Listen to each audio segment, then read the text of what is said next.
Hi everybody, my name is May Lien, and today I will be presenting on poliomyelitis. This disease is formerly known as poliomyelitis, however, people commonly refer to it as polio. Now, polio is a highly infectious disease that only affects humans. This disease is caused by the infectious agent poliovirus. It is known to affect the spinal cord, which can cause permanent paralysis. And permanent paralysis from polio is commonly asymmetric, meaning that both sides of the body are not affected equally. The image here shows how acute polio can affect the human body physically by weakening the muscles. Now, poliovirus has three serotypes: poliovirus 1, poliovirus 2, and poliovirus 3. They have similar structures, and any one of them can actually cause poliomyelitis. However, PB1 is the most common type of infection. Now, polio can affect every individual. However, it mainly affects children under the age of 5. Now, the risk of severe disease and death following primary infection of polio with the poliovirus increases with increasing age. Now, people need to be protected against all three types of the virus in order to prevent the polio disease.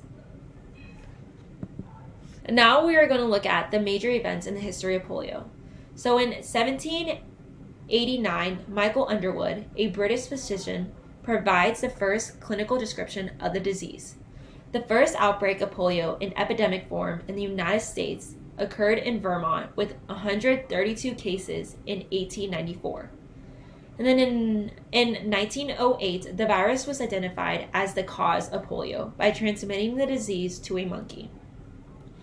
The polio epidemic in 1952 was the worst outbreak in the nation's history, such that there were 58,000 cases that were reported that year, and out of those cases, 3,145 people died, and 21,269 were left with mild to disabling paralysis.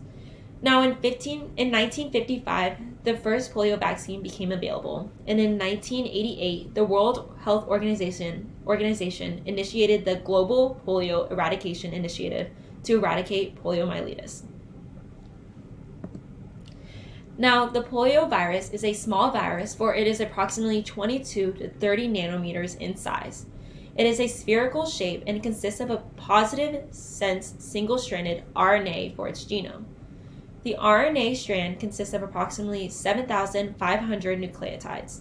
The virus has an icosahedral capsid, or a geometric shape with 20 sides, each component of an equilateral triangle, as you can see here in the right bottom hand corner, which contains 60 capsomeres.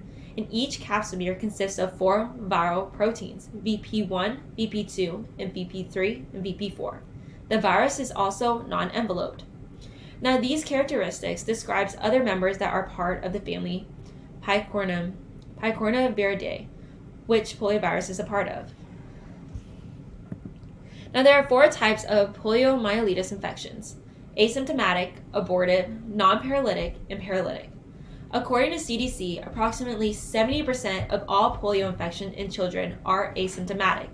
They shed the virus in the nasopharyngeal secretion and stool for several days or weeks and are able to transmit the virus to others. Now, about 24% of children infected with polio undergo abortive poliomyelitis. Now, abortive poliomyelitis have mild symptoms such that 1 to 3 days of a slight fever, headache, sore throat, and or vomiting.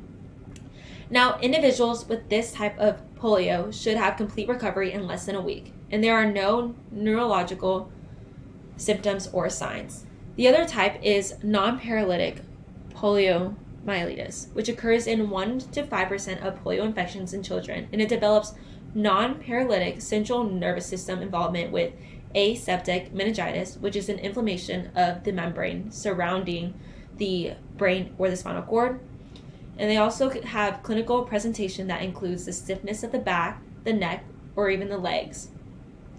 Now, paralytic poliomyelitis is the last type of infection, and it occurs in less than 1% of children that are infected. The clinical manifestations include aseptic meningitis, deep muscle pain, and paresthesia, which are feelings of pins and needles in the legs. Now, paralytic poliomyelitis may be biphasic, such that there is an initial minor illness that lasts for several days, consisting of a symptom-free period of 1 to 3 days, and this is followed by the major illness with paralysis, fever, and muscle pain. Now, paralysis is often permanent, although total or partial recovery can occur through compensation by muscles that are not affected. So individuals who are polio survivors can obtain a non-contagious condition called post-polio syndrome. Now, after about 15 to 40 years, 25% to 40% of people who contracted paralytic poliomyelitis in childhood can experience new muscle pain and develop slow progressive muscle weakness or even paralysis. Now, let's take a look at the pathogenesis of polio. Now, the polio virus spreads usually through the fecal-oral route and sometimes by oral-oral route. Now, the fecal-oral route comes from fecal contamination of the hands, utensils, food, or even water.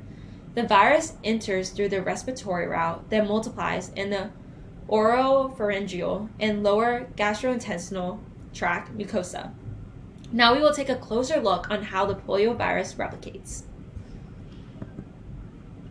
The virus enters the body and reaches the intestines. The virus would then bind to the receptor CD155 on the surface of the intestinal epithelial cell, and CD155 is actually known as the poliovirus receptor, and once it binds itself to this receptor, the infection can begin.